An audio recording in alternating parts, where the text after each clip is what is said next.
Silicon ಸಿಟಿಯಲ್ಲಿ ರಾತ್ರಿ ಸುರಿದಂತಹ ಮಳೆಗೆ ತಡೆಗೋಡೆ ಕುಸಿತ ಆಗಿದೆ. ಇನ್ಫೆಂಟ್ರಿ ರಸ್ತೆಯಲ್ಲಿರುವಂತಹ ಡಿಆರ್ಡಿಒ ಕಚೇರಿಯ ತಡೆಗೋಡೆ ಕುಸಿತ ಆಗಿದೆ. ಮಳೆ ನೀರಿಗೆ ಗೋಡೆ ನೆನೆದು ಅರ್ಧ ಭಾಗ ಕುಸಿತ ಆಗಿರುವಂತೆ ಗೋಡೆ ಮತ್ತಷ್ಟು ಬಿರುಕು ಬಿಟ್ಟಿದ್ದು ಕುಸಿಯುವಂತಹ ಸಾಧ್ಯತೆ ಇದೆ ಅನ್ನುವಂತಹ ಮಾಹಿತಿ. ಸೈಕಲ್ ಪಾತ್ ಮೇಲೆ ಬಿದ್ದಿರುವಂತಹ ತಡೆಗೋಡೆ ಇದು.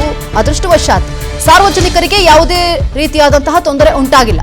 ನಿನ್ನೆ ಗೋಡೆ ಬಿದ್ದರೂ ಕೂಡ ಈವರೆಗೆ ಜಿಬಿಎ ಯಾವುದೇ ರೀತಿಯಾದಂತಹ ಕ್ರಮವನ್ನ ತೆಗೆದುಕೊಂಡಿಲ್ಲ. ದೃಶ್ಯಗಳಲ್ಲಿ ಗಮನಿಸ್ತಾ ಇದ್ದೀವಿ. ನಮ್ಮ ಬಿಬಿಎಂಪಿ ಅವ್ರದ್ದು ನೋಡಿ ಯಾವ ರೀತಿಯಾದಂತಹ ಒಂದು ಮನಸ್ಥಿತಿ ಅಂತಂದ್ರೆ, ಈಗ ಮಳೆಗಾಲ ಮೇ ಎಂಡಲ್ಲಿ ಪ್ರಾರಂಭ ಆಗುತ್ತೆ ಅನ್ನೋದು ಅವರಿಗೆ ಗೊತ್ತು. ಆದರೂ ಕೂಡ ಈಗ ಎಲ್ಲ ರೋಡ್ಗಳನ್ನ ಅಗಿಯುವಂತಹ ಕೆಲಸ ಮಾಡ್ತಾ ಇದ್ದಾರೆ. ನಾವು ಗಮನಿಸ್ತಾ ಇದ್ವಿ, ರೋಡಲ್ಲಿ ಓಡಾಡ್ತಾ ಇದ್ರೆ ನಿಮ್ಮ ಈ ಏರಿಯಾಗಳಲ್ಲಿ ಗಮನಿಸಿ. ಈಗ ಏನು ಚರಂಡಿಗಳನ್ನ ಕ್ಲೀನ್ ಮಾಡೋದು, ಈಗ ಗುಂಡಿಗಳನ್ನ ಅಗಿಯೋದು, ಪೈಪ್ ಲೈನ್ಗಳನ್ನ ಹಾಕೋದು, ಅದನ್ನು ಕರೆಕ್ಟಾಗಿ ಮುಚ್ಚದೆ ಬಿಟ್ಬಿಟ್ಟು ಹಾಗೆ ಹೋಗೋದು, ಇದೆಲ್ಲ ಯಾರಿಗೆ ಸಮಸ್ಯೆ ಆಗುತ್ತೆ? ಸಾರ್ವಜನಿಕರಿಗೆ. ಇವ್ರ ಮಕ್ಕಳು ಮರಿ ಬಂದು ಸಾಯ್ತಾರಾ? ಇಲ್ಲ, ತಡೆಗೋಡೆ ಬಿದ್ದೋಗಿದೆ, ಗೊತ್ತು, ಅದು ದುರವಸ್ಥೆಯಲ್ಲಿ ಇರುತ್ತೆ ಅನ್ನೋದು ಅವ್ರಿಗೂ ಗೊತ್ತಿರುತ್ತೆ. ಅದನ್ನ ಯಾವಾಗ ಸರಿ ಮಾಡಿಸ್ಕೋಬೇಕು? ಬಿಸಿಲುಗಾಲ ಇರುವಂತಹ ಸಂದರ್ಭದಲ್ಲಿ ಅದನ್ನ ಸರಿ ಮಾಡಿಸ್ಕೊಬೇಕು. ಬಟ್ ಆ ಒಂದು ಪ್ರಯತ್ನಕ್ಕೆ ಯಾಕೆ ಮುಂದಾಗೋದಿಲ್ಲ ಅಂತ ಹೇಳಿ. ಮಳೆಗಾಲ ಬಂದಾಗ ಗೋಡೆ ಬಿದ್ದೋದ್ಮೇಲೆ ಅದನ್ನ ಸರಿ ಮಾಡುವಂತಹ ಪ್ರಯತ್ನ, ಅಥವಾ ಇನ್ನೇನು ಸ್ಟಾರ್ಟ್ ಆಗ್ತಿದೆ ಅನ್ನುವಂತಹ ಸಂದರ್ಭದಲ್ಲಿ ಪ್ರಯತ್ನ ಮಾಡುವಂತಹ ಕೆಲಸಕ್ಕೆ ಈ ಬಿಬಿಎಂಪಿ ಅವರು ಮುಂದಾಗ್ತಾ ಇದ್ದಾರೆ. ಸೊ ಓಕೆ, ಇದ್ರ ಬಗ್ಗೆ ಮತ್ತಷ್ಟು ಮಾಹಿತಿಯನ್ನು ಕೊಡ್ತಾರೆ ರಂಜನ್. ಇವಾಗ ಲೈವ್ ಅಲ್ಲಿ ಕನೆಕ್ಟ್ ಆಗಿದ್ದಾರೆ. ರಂಜನ್, ನಾವು ಗಮನಿಸ್ತಾ ಇದ್ದೀವಿ ನೋಡಿ, ಯಾವಾಗಲೂ ಅಷ್ಟೇ ಮಳೆಗಾಲ ಪ್ರಾರಂಭ ಆಗೋದಕ್ಕೆ ಮುಂಚೆ ಇದೆಲ್ಲ ಏನು ಯಾವುದೇ ರೀತಿಯಾದಂತಹ ರೋಡ್ ಸರಿ ಮಾಡೋದಿರಬಹುದು, ಚರಂಡಿ ವ್ಯವಸ್ಥೆ ಇರಬಹುದು, ಅದನ್ನೆಲ್ಲ ಕ್ಲೀನ್ ಮಾಡುವಂತಹ ಕೆಲಸ ಅವಾಗ ಆಗಬೇಕು. ಮೇ ಎಂಡಿಂಗ್ ಅಲ್ಲಿ ಮಳೆಗಾಲ ಪ್ರಾರಂಭ ಆಗುತ್ತೆ ಅನ್ನೋದು ಎಲ್ರಿಗೂ ಗೊತ್ತಿರುವಂತಹ ವಿಚಾರ. ಧಾರಾಕಾರವಾಗಿ ಮಳೆ ಆಗುತ್ತೆ, ಆವಾಗ ತಡೆಗೋಡೆ ಬಿದ್ದೋಗುತ್ತೆ ಅಥವಾ ರಸ್ತೆಗಳು ಗುಂಡಿ ಬಿದ್ದೋಗ್ತವೆ, ಆಗ ಸರಿ ಮಾಡುವಂತಹ ಪ್ರಯತ್ನಕ್ಕೆ ಮುಂದಾಗ್ತಾರೆ. ಇದು ಕೂಡ ಅದೇ ಎಕ್ಸಾಂಪಲ್ ಅಂತ ಅನ್ನಿಸ್ತಾ ಇದೆ. ರಂಜನ್, ಏನ್ ಹೇಳ್ತೀರಾ?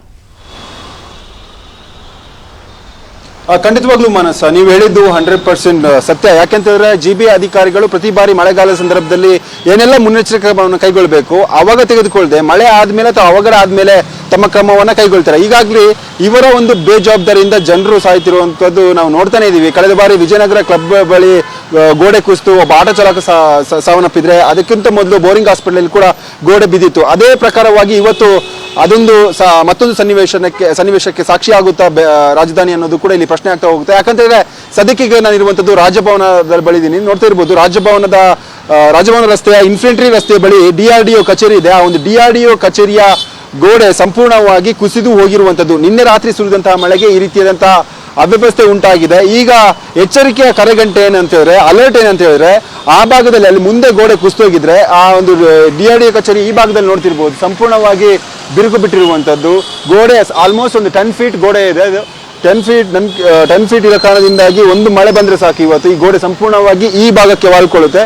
ಈ ಭಾಗದಲ್ಲಿ ಕೆಳಭಾಗದಲ್ಲಿ ಯಾಕೆ ಈ ಒಂದು ಗೋಡೆ ಕುಸಿತ ಆಗ್ತಿದೆ ಅಂತ ಹೇಳಿದ್ರೆ, ಒಳಭಾಗದಲ್ಲಿ ನೀರು ನಿಂತ್ಕೊಂಡು ಈ ಒಂದು ಗೋಡೆ ಇದೆಯಲ್ಲ, ಕಾಂಪೌಂಡ್ ಇದೆಯಲ್ಲ, ಆ ಕಾಂಪೌಂಡ್ ನ ಅಡಿಭಾಗಕ್ಕೆ ಬಂದು ನೀರು ಸ್ಟಾಕ್ ಆಗ್ತಿರುವ ಕಾರಣದಿಂದಾಗಿ ಸಂಪೂರ್ಣವಾಗಿ ಈ ರೀತಿ ಆಗ್ತಿದೆ. ನೋಡಿ, ಇಲ್ಲೆಲ್ಲ ಕಿತ್ತು ಬರ್ತಿದೆ, ಸಂಪೂರ್ಣವಾಗಿ ತೇವವಾಗಿರುವಂತದ್ದು ಈ ಗೋಡೆ.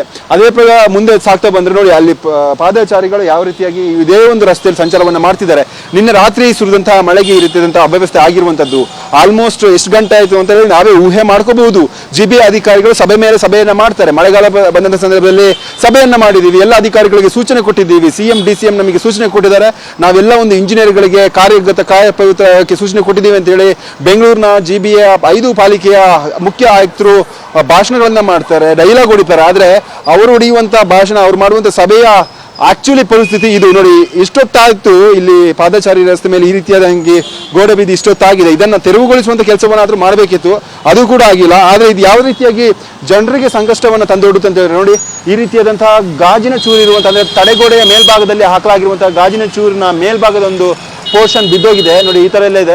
ಇದು ರಸ್ತೆಗೆ ಬಿದ್ದಂತ ಸಂದರ್ಭದಲ್ಲಿ ಮತ್ತೆ ವಾಹನ ಸವಾರರಿಗೆ ತೊಂದರೆ. ಈಗ ಏನು ಪಾದಚಾರಿ ಮಾರ್ಗದ ಮೇಲೆ ಬಿದ್ದಿದೆ, ಪಾದಚಾರಿಗಳು ಹೋಗಕ್ಕಾಗ್ತಿಲ್ಲ, ಬರಕ್ಕಾಗ್ತಿಲ್ಲ. ಇದೇ ಒಂದು ರಸ್ತೆಯಲ್ಲಿ ಶಾಲಾ ಮಕ್ಕಳು ಸಂಚಾರವನ್ನ ಮಾಡಬೇಕಾದಂತ ಅನಿವಾರ್ಯ ಪರಿಸ್ಥಿತಿ. ಜೊತೆಗೆ ಅದೇ ರೀತಿಯಾದಂತಹ ದೃಶ್ಯಗಳು, ಅಂದ್ರೆ ಶಾಲಾ ಮಕ್ಕಳು ಈ ಒಂದು ರಸ್ತೆಯನ್ನ ದಾಟುವಂತ, ಈ ಒಂದು ಪಾದಚಾರಿ ಮಾರ್ಗದಲ್ಲಿ ಹೋಗುವಂತ ದೃಶ್ಯಗಳು ಕೂಡ PNS ವಿಸ್ತಾರ ನ್ಯೂಸ್ಗೆ ಲಭ್ಯವಾಗ್ತಿರುವಂತದ್ದು. ಆದಷ್ಟು ಬೇಗ ಏನು ಜಿಬಿ ಅಧಿಕಾರಿಗಳು ಬರೀ ಕತೆ ಮತ್ತೆ ಕವನಗಳನ್ನ ಅಥವಾ ಬರೀ ಹೇಳಿಕೆಯನ್ನ ಹೇಳದೆ ಅಥವಾ ನೀಡದೆ ಆದಷ್ಟು ಬೇಗ ಕಾರ್ಯಪ್ರವೃತ್ತರಾಗಿ ಈ ಒಂದು ಗೋಡೆಗೆ ಸಂಬಂಧಪಟ್ಟಂತೆ ಅಗತ್ಯ ತುರ್ತು ಕ್ರಮ ಕೈಗೊಳ್ದಿದ್ರೆ ಇವತ್ತೇನಾದ್ರೂ ಸಂಜೆ ಮಳೆ ಬಂದ ಸಂದರ್ಭದಲ್ಲಿ ಈ ಗೋಡೆ ಸಂಪೂರ್ಣವಾಗಿ ಕುಸಿಯುವಂತ ಚಾನ್ಸಸ್ ಇರುವಂತದ್ದು.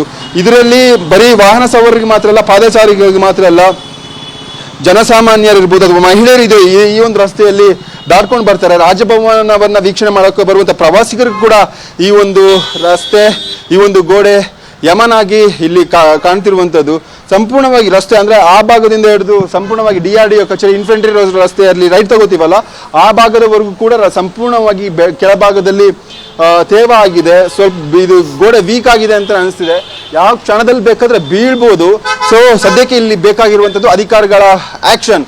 ಬರೀ ಪ್ಲಾನ್ ಮಾಡಿಕೊಂಡು ಹೇಳಿಕೆಯನ್ನ ಕೊಟ್ಟರೆ ಸಾಕಾಗಲ್ಲ, ನೀವು ಆಕ್ಷನ್ ಅಲ್ಲಿ ಇಳಿಬೇಕು. ಆದಷ್ಟು ಬೇಗ ಸಂಬಂಧಪಟ್ಟಂತೆ GB ಅಧಿಕಾರಿಗಳು, DRDO ಕೇಂದ್ರದ ಸಿಬ್ಬಂದಿಗಳಿರ್ಬೋದು, ಅಧಿಕಾರಿಗಳಿರ್ಬೋದು, ಅವ್ರ ಜೊತೆ ಮಾತುಕತೆಯನ್ನ ಮಾಡಿ ಈ ಒಂದು ಗೋಡೆಗೆ ಏನಾದ್ರೂ ಸಮರ್ಪಕವಾದಂತಹ ವ್ಯವಸ್ಥೆಯನ್ನ ಮಾಡದಿದ್ದ ಪಕ್ಷದಲ್ಲಿ ಮತ್ತೊಂದು ಅವಘಡ ಆಗುತ್ತೆ. ಮಾನ್ಸ ರಂಜನ್, ನಾನು ಅದೇ ಪ್ರಶ್ನೆ ಕೇಳೋದಕ್ಕೆ ಬಂದಿದ್ದು. ಈಗ DRDO ಸಪರೇಟ್, ಯಾಕಂದ್ರೆ ಅಲ್ಲಿ ಎಂಟ್ರೆನ್ಸ್ ಯಾರಿಗೂ ಇರೋದಿಲ್ಲ. ಸೊ ಆ ಗೋಡೆ ವಿಚಾರ ಅಥವಾ ದುರಸ್ತಿ ವಿಚಾರಕ್ಕೆ ಸಂಬಂಧಪಟ್ಟಂತೆ ಇನ್ನು GB ಅಂಡರ್ಗೆ ಬರುತ್ತಾ, BBMP ಅಂಡರ್ಗೆ ಬರುತ್ತಾ, ಹೇಗೆ ಅಂತ? ಮನಸ್ಸ ಖಂಡಿತವಾಗ್ಲೂ ಕೂಡ ಬೆಂಗಳೂರಿನಲ್ಲಿ ಯಾವುದೇ ಒಂದು ಸ್ವತ್ತುಗಳಿದೆ, ಅದು ಕೇಂದ್ರ ಸರ್ಕಾರದ ಸುಪರ್ದಿಗೆ ಬರುವಂತ ಈ ಸ್ವತ್ತು ಇದ್ರೂ ಕೂಡ ಇದರ ಜವಾಬ್ದಾರಿ ಅಥವಾ ನಿರ್ವಹಣೆಯನ್ನ DRDO ಸೆಂಟ್ರಲ್ ಮಾಡಬೇಕಾಗುತ್ತೆ. ಆದ್ರೆ ಇಲ್ಲಿ GBA ಏನಿದೆ, ಗ್ರೇಟರ್ ಬೆಂಗಳೂರು ಅಥಾರಿಟಿ, ಇದು ಬೆಂಗಳೂರಿನ ಸಮರ್ಪಕ ನಿರ್ವಹಣೆಯನ್ನ ಮಾಡಬೇಕಾಗುತ್ತೆ.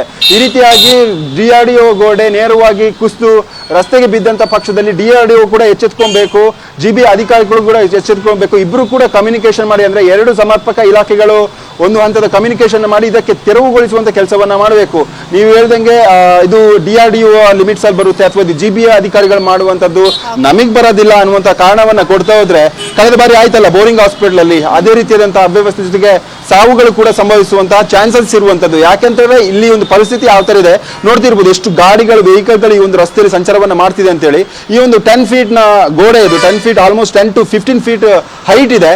ಈ ಹೈಟ್ ಇರುವಂತಹ ಗೋಡೆ ಏಕಾಏಕಿಯಾಗಿ ಮಳೆ ಬಂದು ಒಂದೇ ಸ್ಥಾನಮಾನಾಗಿ ರಸ್ತೆಗೆ ಕುಸಿದಂತ ಪಕ್ಷದಲ್ಲಿ ಈ ತರ ವಾಹನ ಸವಾರರು ರೋಡಲ್ಲಿ ಹೋಗ್ತಿರ್ತಾರೆ, ದ್ವಿಚಕ್ರ ವಾಹನ ಸವಾರರು ರಸ್ತೆಯಲ್ಲಿ ಸಂಚಾರ ಮಾಡುವ ಸಂದರ್ಭದಲ್ಲಿ ಅವರ ತಲೆ ಮೇಲೆ ಬಿದ್ದರೆ ಮತ್ತೊಂದು ಸಾವು, ಮತ್ತೊಂದು ನೋವಾಗುತ್ತೆ. ಹಿನ್ನೆಲೆಯಲ್ಲಿ GB ಅಧಿಕಾರಿಗಳು, DRDO ಅಧಿಕಾರಿಗಳು ಸಮರ್ಪಕವಾಗಿ ಕಮ್ಯುನಿಕೇಶನ್ ಮಾಡಿ ಆದಷ್ಟು ಬೇಗ ಈ ಒಂದು ಸಮಸ್ಯೆಗೆ ಮುಕ್ತಿಯನ್ನ ಕೊಡಬೇಕಾಗಿದೆ. ಮಾನ್ಸ, ಓಕೆ, ಥ್ಯಾಂಕ್ ಯು ರಂಜನ್ ನಿಮ್ಮೆಲ್ಲ ಡೀಟೇಲ್ಸ್ಗಾಗಿ.